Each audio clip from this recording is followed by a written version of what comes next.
ব্যাপারটা যদি এমন হইতো যে না ঠিক আছে আমার ব্রেন খুলে দিয়ে দিলে মাথায় লাগাই নিলে ও সুস্থ যাবে, আমি মনে হয় এটাও করতাম।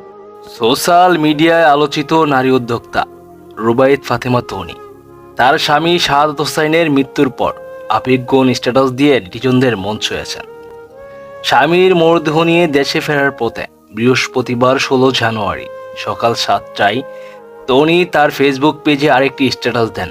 তিনি লিখেন, সেম ফ্লাইটে আমরা দুজন, কিন্তু আমি সিটে বসে আর তুমি।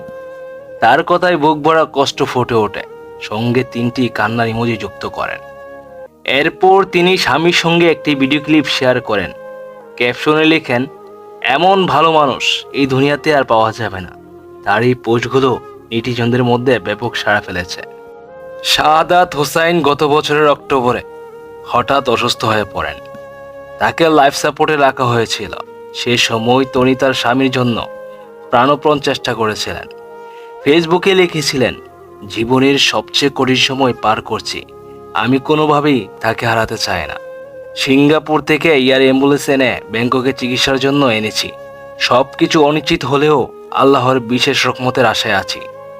তনির স্বামী শাহাদাত হোসাইন একজন সফল ব্যবসায়ী ছিলেন, তবে তাদের স্বামী স্ত্রীর বয়সের ব্যবধান নিয়েই প্রায় সোশ্যাল মিডিয়ায় কটাক্ষ করা হতো। এই বিষয়ে তনি সবসময় স্থির অবস্থান নিয়েছেন। শাহাদাত তনির দ্বিতীয় স্বামী। প্রথম স্বামীর সঙ্গে বনাবনি না হওয়ায় বিচ্ছেদ হয়েছিল। পরে ভালোবেসে শাহাদাতকে বিয়ে করেন তনি।